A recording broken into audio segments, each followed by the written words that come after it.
यहाँ आते आते सूख जाती है नदियां, हमें पता है पानी कहाँ रुका होगा। व्यूअर्स, आज इस देश में यूपीएससी की साख खतरे में है। यूपीएससी की क्रेडिबिलिटी क्वेश्चन में आ गई है जनता के सामने, और इसका कारण है पुणे की विवादित आईएएस अफसर खेड़कर मैडम या डॉक्टर पूजा खेड़कर। और इनको लेके हमारे साथ आज एक बड़े पुणे के जाने माने आरटीआई एक्टिविस्ट विजय कुमार साहब हैं, और इन्होंने काफी दिलचस्प जानकारियां निकाली है आरटीआई के माध्यम से।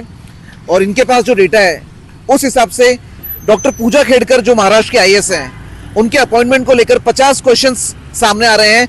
एक एक विषय को समझने की कोशिश करते हैं।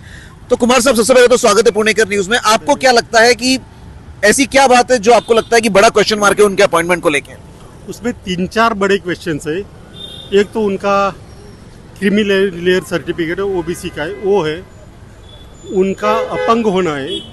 और तीसरी और सबसे बड़ी बात है कि उन्होंने एक जगह पर जो कैट में एक उनका याचिका थी, उसमें उन्होंने खुद कहा है कि मैं मानसिक रूप से बीमार हूँ।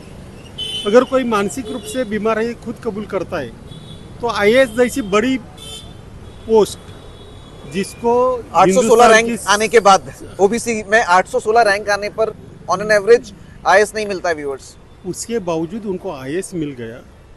जो लेडी दिमागी बीमारी है उनको, ये लेडी अगर आगे जाकर किसी बड़े, उनको बहुत सीरियस डिसीजन लेने पड़ते हैं और बहुत सारे कानून की जानकारी होनी चाहिए, बहुत सारे लोगों से उनको मिलना पड़ता है, लोगों के बारे में सोचना पड़ता है। ऐसी जगह पर अगर किसी मानसिक रूप से बीमार व्यक्ति आ जाता है तो, और उन्होंने कोई एफिडेविट दिया है जिसमें कहा है कि वो विजुअली इम्पेयर्ड है और मानसिक तौर पे उनको कोई तकलीफ है। क्या तकलीफ है मैं नहीं पता, बट कोई तकलीफ है। एफिडेविट कहीं दिया नहीं, मुझे पता नहीं, लेकिन जो कैट में जो ऑर्डर आया है उसमें उन्होंने ऐसा कहा है, उसकी कैट के ऑर्डर में वो लेके दिखाई देता है। तो व्यूअर्स, एक एक मुद्दे पर बात करते हैं। कैट मतलब सेंट्रल एडमिनिस्ट्रेटिव ट्रिब्यूनल, यानी सरकारी सेंट्रल गवर्नमेंट के जो भी लोग होते हैं, अगर उनको कोई उनके नौकरी को लेकर कोई सवाल उठता है, कोई इश्यूज आते हैं, तो वो कैट में जाते हैं।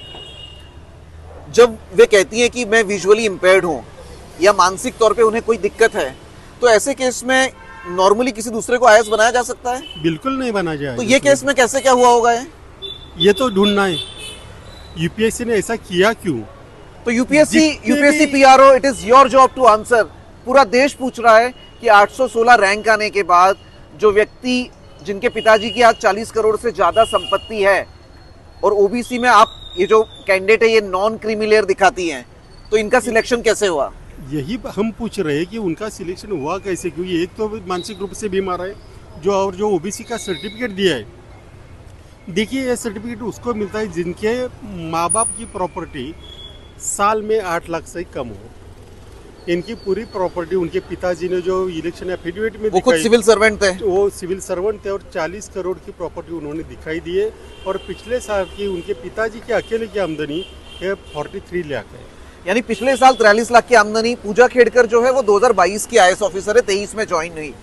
नॉन क्रीमी लेयर यानी 8 लाख से कम उत्पन्न है, माँ बाप की नॉन क्रीमी लेयर का सर्टिफिकेट इस बेस पर मिलता है। हम ये भी सवाल उठा रहे हैं कि महाराष्ट्र सरकार में ये जो सर्टिफिकेट है ये किसने दिया? ये तहसीलदार देता है नॉर्मली। तो ये तहसीलदार ने कैसे दिया या नहीं दिया पता नहीं। तो इन्होंने ऐसा कोई सर्टिफिकेट, उनका जो 2022 का यूपीएससी का जो लिस्ट आता है जिनको इस पोस्ट पर भेजते हैं, उनमें कैटेगरी रहती है। ये लड़की को कितने, इस बंदे को कितने मार्क्स मिले, कौन सी कैटेगरी से आता है, कौन सी उनकी विकलांगता है, इसका पूरा ब्यौरा उसमें रहता है।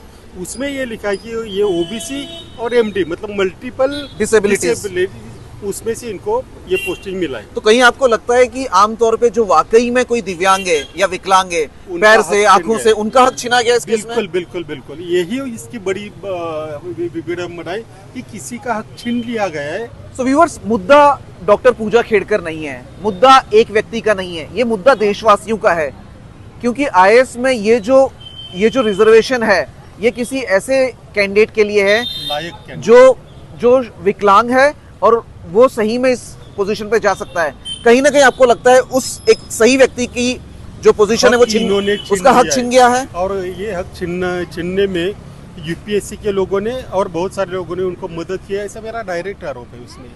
कुमार साहब एक बहुत बड़ी बात कह रहे हैं, वे यूपीएससी पे आरोप लगा रहे हैं कि डॉक्टर पूजा खेड़कर जिस तरीके से आईएएस बनी है, उनके आईएएस बनने में यूपीएससी ने कहीं ना कहीं कोताही और कहीं ना कहीं कुछ गफला किया है। अदरवाइज एक रीजन उसमें यह भी है कि उनको 6 बार कोर्ट से बुलाया गया मेडिकल सर्टिफिकेट के लिए, मेडिकल चेक करने के लिए एम्स में, लेकिन डॉक्टर पूजा कभी एम्स अपना मेडिकल करवाने 2023 तक नहीं गई और वे सीधा आईएएस बन जाती है।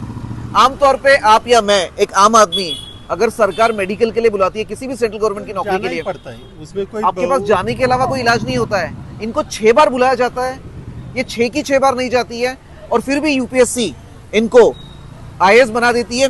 और बड़ी बात साहब, department of personal and training जो है, इनको फर्स्ट पोस्टिंग इनका होम डिस्ट्रिक्ट पुणे कैसे दे देता है? तो बिल्कुल गलत है, क्योंकि नॉर्मली ये होम टाउन जो मिलता है वो रिटायरमेंट के करीब आने के बाद मिलता है। तो इनको कैसे मिल गया? ट्रेनिंग की अवस्था ही मिल गया। इसका मतलब कहीं ना कहीं इनका पॉलिटिकल कनेक्शन है, जिसकी वजह से उनको हर बार सारी सहूलतें मिलती गई, हर बार सारे बेनिफिट मिलते गए। काफी लोग इस केस में मुंडे फैमिली से कनेक्टेड ऐसा आरोप लगा रहे हैं। ये मुझे पता नहीं किस फैमिली से कनेक्टेड है, लेकिन कहीं ना कहीं कनेक्टेड है, इसलिए इनको ये फैसिलिटी मिली इतना डेफिनेट। महाराष्ट्र सरकार का ये भी काम है कि ये जो नई आईएएस प्रोबेशनर है, इनको फर्स्ट पोस्टिंग पुणे कैसे मिल जाती है? ये 6 होम टाउन, जनरली ऐसा होता नहीं है, लोगों को कार्डर नहीं मिलता, होम कार्डर। इनको तो होम कार्डर मिलके होम टाउन मिल गया। बहुत सारे लोग तरसते। कैट ने क्या रिजल्ट दिया था? कैट ने बोला था ये अगर 6 बार वहां नहीं जाते तो ऐसे कैंडिडेट का कैंडिडेचर कैंसिल होना चाहिए। तो कैट के ऑर्डर के बाद यूपीएससी की ऐसी क्या मजबूरी थी व्यूअर्स कि यूपीएससी को इन्हें होम कार्डर, खास करके आईएएस पोजीशन वो भी होम कार्डर में देना पड़ा? बिल्कुल, ये यूपीएससी को क्लैरिफाई करना पड़ेगा। वहाँ पढ़े लिखे लोग बैठे, उनको पैसे की तनख्वाह मिलती है कि किसके सर्टिफिकेट्स क्या है, सही है या गलत है, उसमें क्या दिक्कत है, क्या होना चाहिए, ये देखने के लिए उनके पेमेंट मिलते हैं। जो बात हमें वेबसाइट से मिल गई, जो बात हमारे वेबसाइट से समझ में आ गई, वो बात वहाँ के अधिकारियों को समझ में नहीं आ गई, ये कहीं समझ में नहीं आ गई। कोताही के साथ साथ गफला वाला मामला जो है, आमतौर पे लोग ऐसा कह रहे हैं क्योंकि विजुअली इम्पेयर्ड, मेंटली कोई दिक्कत है, उसके बावजूद आईएएस की पोजीशन मिल जाती है, होम कार्डर मिल जाता है, उसमें होम डिस्ट्रिक्ट मिल जाता है। कैट, सेंट्रल एडमिनिस्ट्रेटिव ट्रिब्यूनल, उसका ऑर्डर है साहब, उसके ऑर्डर के बावजूद इनको यूपीएससी के थ्रू अपॉइंटमेंट मिल जाती है। 6 बार एम्स में इनको बुलाया जाता है मेडिकल टेस्ट के लिए। क्या नॉर्मल इंसान को यूपीएससी में 6 बार बुलाया जाता है? इनको बुलाया जाता है, ये नहीं जाती है और आखिरी बार कहती है कि भाई कोविड था, फिर भी यूपीएससी इनको अपॉइंटमेंट कर देती है। तो कहीं ना कहीं ये साठगांठ वाला और मैनेजमेंट वाला मामला लग रहा है। मैनेजमेंट में और अब मोदी सरकार का काम है कि आप इस मामले को चेक करेंगे कि नहीं करेंगे, क्योंकि सरकार की विश्वसनीयता के सामने प्रश्न चिन्ह आ गया है। आईएएस की जो एग्जाम होती है, आईएएस के लोग होते हैं, उनकी गरिमा बहुत बड़ी होती है, उनकी गरिमा अब दाव पर लगी है। तो गवर्नमेंट को बिना देरी किए, हो सकता है कि हम गलत हो, गलत कुछ पता न हो, लेकिन अपनी सफाई देना तो गवर्नमेंट का काम है, क्योंकि लोग ऐसा कह रहे हैं, आरटीआई एक्टिविस्ट, इनके पास जो डॉक्यूमेंट है उस हिसाब से ऐसा दिख रहा है। और वो डॉक्यूमेंट्स कहीं से लाए नहीं, उनके ही वेबसाइट से लाए, यूपीएससी की वेबसाइट से। यूपीएससी के कुछ क्या कैट के यहाँ से लाए हम लोग, कुछ उनके ईसीआई में एफिडेविट है वहां से लाए। तो अगर ये खबर, ये जो इंफॉर्मेशन लेकर आए, अगर वे गलत भी है, तो यूपीएससी का काम है, यूपीएससी के पब्लिक रिलेशंस डिपार्टमेंट का, कि आप सामने आए और आप इन सवालों का जवाब दें। अदरवाइज जनता ये मानती रहेगी कि एक अच्छे व्यक्ति का, जिसको हक मिलना चाहिए था, विकलांग या दिव्यांग व्यक्ति को, उसका हक मारा गया है। बाकी घोटाले हो गए, वैसे ही अगर आईएएस में होने लगे तो इस देश का लोकतंत्र खतरे में आ जाएगा। तो नीट के बाद अब बड़ा सवाल, क्या यूपीएससी में भी चीजें मैनेज हो रही है? आरटीआई एक्टिविस्ट कुमार साहब ने सवाल उठाया है। आने वाले दिनों में देखेंगे यूपीएससी इस पर क्या जवाब देती है। पुणेकर न्यूज के लिए टीकम शेखावत, मुबारक अंसारी।